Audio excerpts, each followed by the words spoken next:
Hello, आ रही है।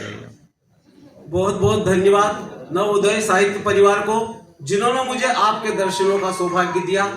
ज्यादा बातें बिल्कुल नहीं करूंगा, सीधे सीधे मैं बाबा बैद्यनाथ की नगरी बदनावर से आया हूँ, इसलिए बाबा बैद्यनाथ की तरफ से आपको 4 लाइन समर्पित करता हूँ कि होती है आरती बजते हैं शंख, होती है आरती बजते हैं शंख, पूजा में सब खोए हैं, मंदिर के बाहर तो देखो बच्चे भूखे सोए हैं। क्या बात कह रहे हो, क्या कह रहे हैं। और एक निवाला उनको दे दो, प्रसाद मुझे चढ़ जाएगा, और मेरे दर पे मांगने वालों तुझे बिन मांगे ही मिल जाएगा। बहुत सुंदर, बहुत सुंदर। और हमारे मध्य प्रदेश के मुख्यमंत्री जी ने पहले बहुत बढ़िया बढ़िया योजना चलाई थी, और उस पर मैंने माँ और बेटी कविता लिखी थी, उस पर मुझे बहुत सम्मानित किया गया था। बहुत स्वागत है। तो कोरोना काल में मेरी माँ मर चुकी थी, तब मैंने एक कविता लिखी थी कि माँ होती है, माँ से बढ़कर कोई नहीं होती है, कि माँ होती है, माँ से बढ़कर कोई नहीं होती है, माँ की ममता से बढ़कर कोई प्यार नहीं होता, माँ की ममता से बढ़कर कोई दुलार नहीं होता, माँ के बिना आशीर्वाद से कोई जंग जीत नहीं सकता, माँ के बिना आशीर्वाद से कोई लड़ाई लड़ नहीं सकता, हर पल खुशी देने वाली माँ होती है, अपनी जिंदगी से जीवन देने वाली माँ होती है, इसलिए माँ की सर्वप्रथम करो पूजा, क्योंकि माँ ही ईश्वर का रूप है दूजा, क्योंकि माँ ही ईश्वर का रूप है दूजा। माँ को जो याद करके सोता है उसको दुख कभी नहीं होता है, बढ़िया। माँ को जो याद करके सोता है उसको दुख कभी नहीं होता है, माँ की जो करता है निंदा उसका अधिकार नहीं है रहने की जिंदा, माँ को जो देता है कष्ट उसकी बुद्धि हो जाती है भ्रष्ट, माँ की सेवा का निज जो करता है काम उसका यही हो जाता है चारों धाम, इसलिए माँ की क्योंकि माँ ईश्वर का रूप है दूजा। और बेटी बोल रहा था मैं, माँ और बेटी, तो बेटी कौन कहता है कि बेटा बोझ होती है, ये तो उन मूर्ख लोगों की सोच होती है। बढ़िया। मैं कहता हूँ वास्तव में बेटी है तो कल है। हमारे पीएम साहब पूर्व मुख्यमंत्री मध्य प्रदेश के, जिन्होंने बहुत बढ़िया बढ़िया योजना चलाई थी, लाडली लक्ष्मी योजना, मुख्यमंत्री कन्यादान योजना, इसके अंतर्गत एक बेटी बचाओ अभियान भी चलाया, वो वास्तव सार्थक हुआ।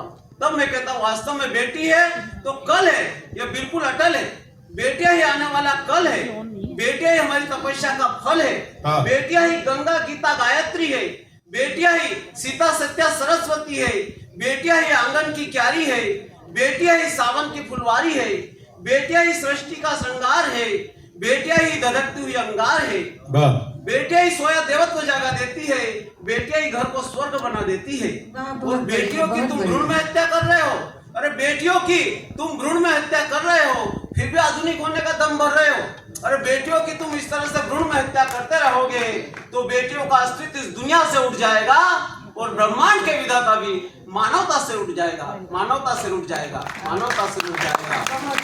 दो पंक्ति में इसका संदेश है कि कर पिता का घर सुना, कि कर पिता का घर सुना, माता की गोद खाली, और भ्रूण में हत्या करते रहोगे तो कहां से लाओगे लाली, कहां से लाओगे लाली। और पाठक मैडम ने बात कही थी कि राम मंदिर की थी, तो मैं यूं कहना चाहता हूँ वास्तव में कई तरह की टिप्पणी हुई थी, तब मैं कहता हूँ राम लला हम आएंगे मंदिर वहीं बनाएंगे, लेकिन कुछ विरोधियों ने, विपक्षियों ने, देशद्रोहियों ने बात ठुकराई और मंदिर भव्य बनाएंगे, तारीख नहीं बताएंगे, कहकर के बहुत हंसी उड़ाई। और तो ठीक राम थे नहीं, राम कल्पना मात्र थे, यहाँ तक बोल दिया। तब मुझे कहना पड़ा वास्तव में उनको जवाब देने में मैं 2-4 पंक्तियां लिखी है कि वास्तव में क्या है राम, कौन है राम। राम तो हमारी आस्था, विश्वास और संस्कृति के प्रतीक, जिनके आगमन पर हमने घर घर जलाए थे दीप। तब कहता हूं वास्तव में कौन है राम, कि अकारण किसी को न मारे वो राम है। बिल्कुल। अकारण किसी को न मारे वो राम है, शरणागत आए दुश्मनों को भी तारे वो राम है, अरे कल्पना से भी परे वो राम है, और हमारे रोम रोम में रमे वो राम है। बढ़िया, बहुत शानदार, बहुत खूब।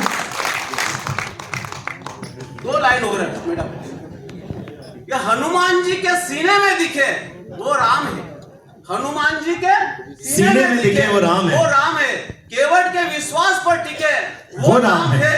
शरणा दुश्मन भी जिनके चरणों में झुके वो राम है, और तनिक भी अपनी मर्यादाओं से कभी न डिगे वो राम है। वो बहुत राम है, बढ़िया, बहुत वो राम बढ़िया, है। जोरदार ताली। दो लाइनों में। ये शबरी के झूठे ये बेर दो को लाइन दिखाए। वाले कवि है, बढ़िया। खूब हम लोग, हाँ, 2 लाइन से। शबरी के झूठे बेर को भी खाए वो राम है। पिता आज्ञा पालन में 14 वर्ष वन हो आए वो राम है। और राम को कल्पना मात्र बताने वाले कालनेमियों जिनके नाम से समुद्र में पत्थर भी तिर जाए वो राम है। वो राम है। 2 लाइन। गिनती आपने बचपन में गलत सिखाई किसी ने। ऐसा नहीं।